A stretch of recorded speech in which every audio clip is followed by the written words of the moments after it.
Assalomu alaykum, hurmatli sport muxlislari. Efirda Paranews ko'rsatuvi, studiyada jurnalist Azizjon Mirsaidov. May oyi ham nihoyasiga yetdi. Yakunlangan oy davomida bir qator sport turlari bo'yicha mamlakat chempionatlari tashkil etilib, terma jamoaga munosib nomzodlar saralandi. Shu va parasport olamida o'tkazilgan muhim tadbirlar bilan tanishtirib o'tamiz. Pokiza Ahmadbekova Jahon Kubogining 2 karra sovrindori. 29-aprel 30-may kunlari paravelosport bo'yicha O'zbekiston terma jamoasi Belgiyaning Gistel shahrida o'tkazilgan paraveloshosse yo'nalishi bo'yicha Jahon Kubogining 2-bosqichida ishtirok etdi.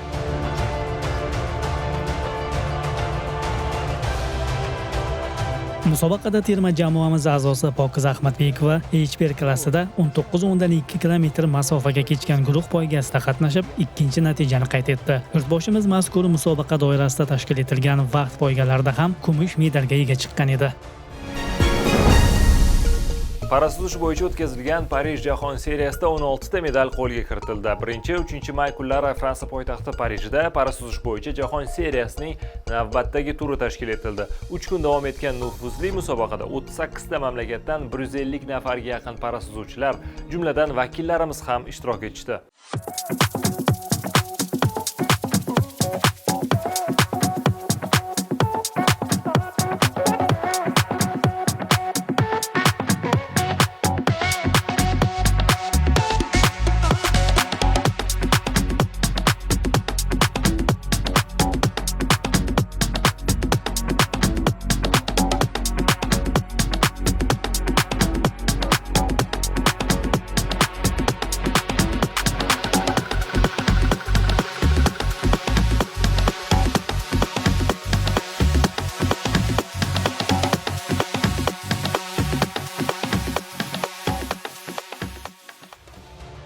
Terma jamoamizning 11 nafar a'zosi qatnashgan Parij jahon seriyasida 8 ta oltin, 4 ta kumush va 4 ta bronza, jami 16 ta medal qo'lga kiritildi. Bellashuvlar davomida vakillarimizdan Lolaxon Kadirova, Diyaz Mirmanov hamda Sardor Baxtiyorov jamoamiz hisobiga 2 tadan oltin medallarni taqdim etganini alohida ta'kidlash lozim. Parij regatta kubogi paraakademik eshkak eshuvchilarimiz uchun muvaffaqiyatli o'tdi. 2-3 may kunlari Fransiyaning Parij shahri paraakademik eshkak eshish bo'yicha xalqaro regatta kubogiga mezbonlik qildi. Dunyoning 20 ta mamlakatidan jami 100 nafarga yaqin sportchilar ishtirok etgan musobaqada vakillarimiz ham turli dasturlar bo'yicha startga chiqdi. Ahamiyatlisi musobaqa yakunida terma jamoamiz a'zolari o'zlari ishtirok etgan barcha dasturlarda shohsupaga ko'tarilishdi. Paratletlarimiz Parij regattasini 2 ta oltin va 4 ta kumush medal bilan yakunlashdi. Bellashuvlar davomida Diyorbek Boybo'lsenov hamda Akbarali Abduvaliyev oltin medallarga ega chiqqan bo'lsa, terma jamoamizning qolgan a'zolari juftlik bellashuvlarida shohsupaga ko'tarilishdi. Sport vazirligi, Milliy olimpiya va paralimpiya qo'mitalari rahbariyati respublikamiz bo'ylab o'rganish ishlarini davom ettirish maqsadida 4-5 may kunlari Andijon viloyatida safarda bo'ldi.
Rasmiylar Andijon viloyatida tashrif buyurib, hududdagi sport infratuzilmasining bugungi holatini o'rganishdi. Ishchi guruhda viloyat hokimi Shuhratbek Abdurahmonov hamrohlik qildi. Dastlabki manzil viloyat sportining asosiy bo'g'ini bo'lgan Andijon Olimpiya va Paralimpiya markazi bo'ldi. Mutasaddilar ushbu muassasada adaptiv sport turlari bo'yicha 5 tashabbus paralimpiadasi ommaviy sport musobaqalarining viloyat sport bosqichi va markaz faoliyati bilan tanishdi. Shuningdek, ishchi guruh Bobur Arenaga ham tashrif buyurdi. O'rganish davomida majmuada bo'layotgan o'tkazilgan Yangi O'zbekiston talabalari olimpiadasining viloyat yengil atletika bosqichi va stadionga to'shalgan zamonaviy yugurish qoplamasini ko'zdan kechirdi.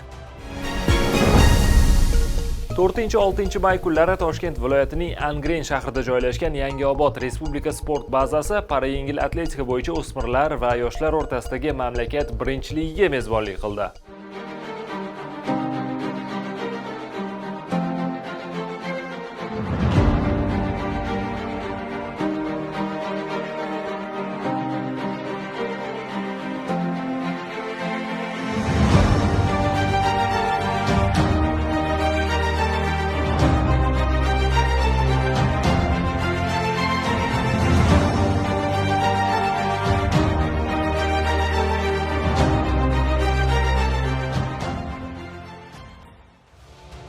Uch kun davom etgan musobaqada respublikamizning barcha hududlaridan jami 600 nafarga yaqin atletlar turli dasturlarda medallar uchun bahs olib borishdi. Chempionat yakuniga ko'ra g'olib va sovrindor bo'lgan sportchilar O'zbekiston Milliy paralimpiya qo'mitasi rahbariyati tomonidan taqdirlandi.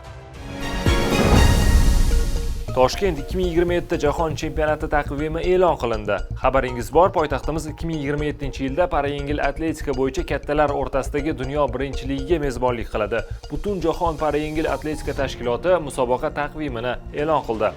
Unga ko'ra parayengil atletika bo'yicha 8-jahon chempionati kelasi yilning 19-27 iyun kunlari oralig'ida Olimpiya shaharchasida joylashgan Olimpiya stadionida o'tkaziladi. Ushbu jahon chempionati Markaziy Osiyo mintaqasi tarixidagi eng yirik xalqaro parasport tadbiriga aylanadi. Ahamiyatli musobaqa doirasida Los Angeles 2028 yozgi Paralimpiya o'yinlari uchun yo'llanmalar o'ynaladi.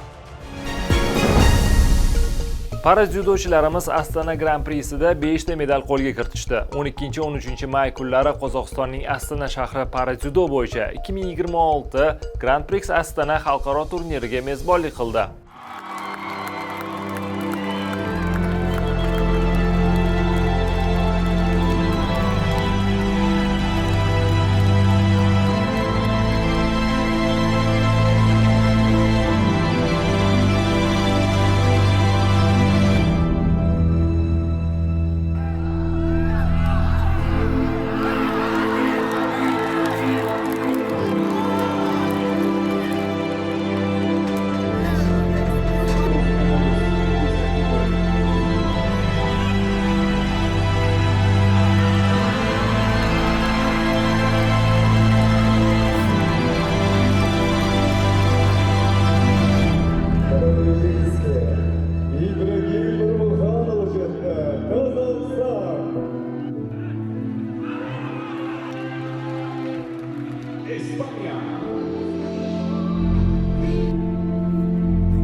Turnirda dunyoning 24 ta mamlakatidan kelgan 140 nafar atletlar o'zaro bahs olib borishdi. Grand Prix'da vakillarimiz 2 ta oltin, 1 ta kumush va 2 ta bronza jami 5 ta medal bilan umumjamoa hisobida 4-o'rinni egallashdi. Oltin medallar Shohruh Mametov va Uljan Amriyevaga nasib etgan bo'lsa, Sherzod Nomozov kumush, Feruza Ergasheva hamda Mohunur Parmonova esa bronza medallarini qo'lga kiritishdi.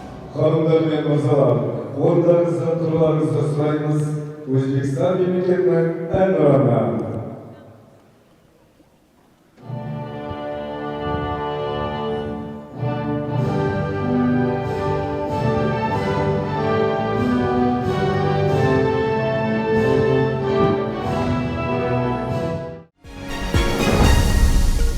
Paraakademik eshkak eshuvchilar O'zbekiston chempionatida bellashdi. Toshkent viloyatidagi Tuyabog'iz suv omborida 13-14 may kunlari paraakademik eshkak eshish bo'yicha mamlakat birinchiligi o'tkazildi.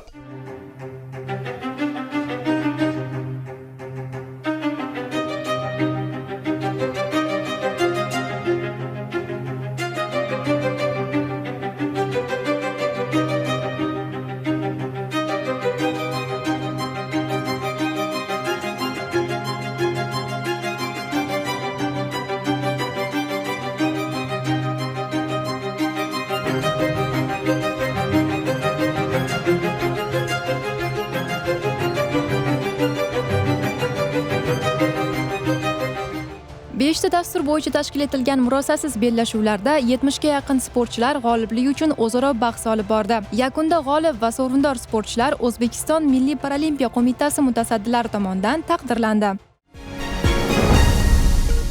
Azizbek Abdulhabibov Jahon Kubogida shohsupaga ko'tarildi. 14-17 may kunlari davomida Germaniyaning Brandenburg shahrida parakanoida eshkak eshish bo'yicha Jahon Kubogi bosqichi o'tkazildi. Dunyoning 20 ta davlatidan 100 nafar sportchilar ishtirok etgan mazkur nufuzli turnirda hamyurtimiz Azizbek Abdulhabibov hisobimizga bronza medalini taqdim etdi. Sportchimiz KL2 yo'nalishida 200 metr masofaga kechgan bellashuvlarda marraga 3-chi bo'lib yetib keldi. Mazkur dasturda avstraliyalik Curtis McGrath marra chizig'ini birinchi bo'lib kesib o'tgan bo'lsa, Braziliya vakili Fernando Rufinho de Paulo kumush medal bilan taqdirlandi. Para-yengil atletika Notville Grand Prix'da 19 ta medal qo'lga kiritildi. 21-23 may kunlari Shveysariyaning Notville shaharchasida para-yengil atletika bo'yicha xalqaro Grand Prix musobaqasi tashkil etildi. 3 kun davom etgan bellashuvlarda dunyoning 58 ta mamlakatidan 450 nafar atletlar, xususan yurtdoshlarimiz ham bahs olib borishdi.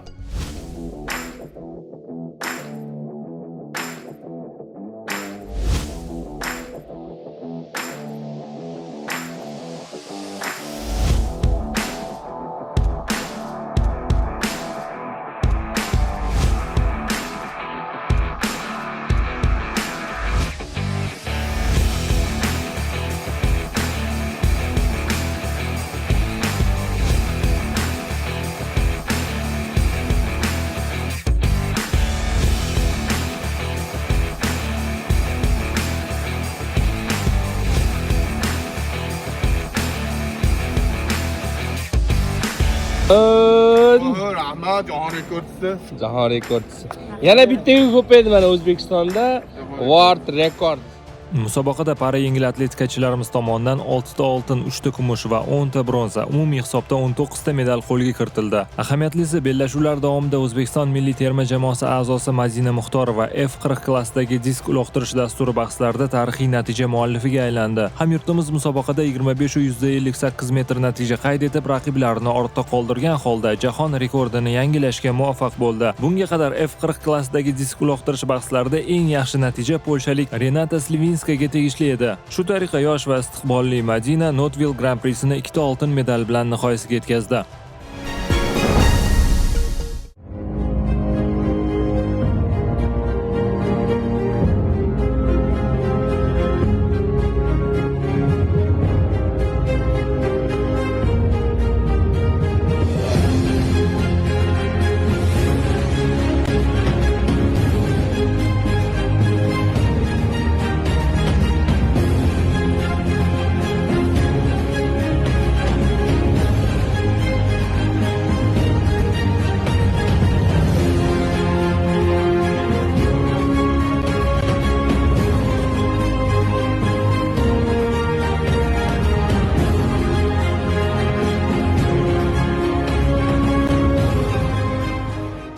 Para-taekvondo bo'yicha Osiyo chempionatini kuchli uchlikda yakunladi. Mo'g'ulistonning Ulan-Bator shahrida 25-may kuni para-taekvondo bo'yicha qit'a birinchiligi o'tkazildi. Unda Osiyoning 18 ta mamlakatidan 100 dan ortiq para-taekvondo ustalari o'zaro bahs olib borishdi. Musobaqada ishtirok etgan terma jamoamiz a'zolari yakunda 2 ta oltin, 5 ta kumush va 7 ta bronza, jami 14 ta medalga ega chiqishdi. Terma jamoamiz musobaqani umumjamoa hisobida kuchli uchlikda yakunlaganini ta'kidlash lozim.